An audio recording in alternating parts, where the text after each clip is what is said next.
ក្រុមនៃអង្គការអាស៊ានដែលយើងហៅកាត់ថា AOT បានចុះពិនិត្យទីតាំងច្រកទ្វារព្រំដែនអន្តរជាតិជាំទីតាំងសាធារណៈទីតាំងឯកជន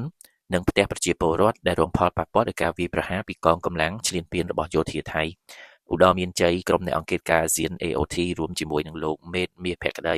អភិបាលរងខេត្តឧត្តមមានជ័យនិងឧត្តមសេនីយ៍តូជាសុភ័ក្រពេលបញ្ជាការរងយុទ្ធភូមិភាគ4លោកអភិបាលស្រុកអន្លង់វែងនិងក្រុមការងារនាថ្ងៃទី14ខែមករាឆ្នាំ2026នេះបានអញ្ជើញចុះពិនិត្យទីតាំងច្រកទ្វារព្រំដែនអន្តរជាតិជាំដែលស្ថិតនៅក្នុងស្រុកអន្លង់វែងដែលមានទីតាំងសាធារណៈទីតាំងឯកជននិងផ្ទះសម្បែងរបស់ប្រជាពលរដ្ឋជនស៊ីវិលស្លូតត្រង់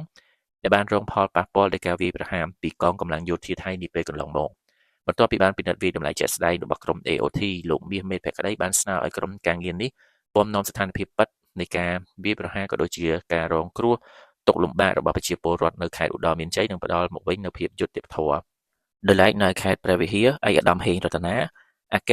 នាយកអង្គភាពស៊ីម៉ាក់អរគុណក្រុមអង្គការអាស៊ាន AOT ដែលបានអញ្ជើញត្រួតពិនិត្យជាក់ស្ដែងនូវការខូចខាតនិងការបំផ្លិចបំផ្លាញដោយសារសង្គ្រាមនៅប្រាសាទព្រះវិហារនេះជាមរតកដូនតាខ្មែរនិងក្លាយជាបេតិកភណ្ឌពិភពលោកដែលមនុស្សគ្រប់រូបមានកាតព្វកិច្ចថែរក្សានិងការពារ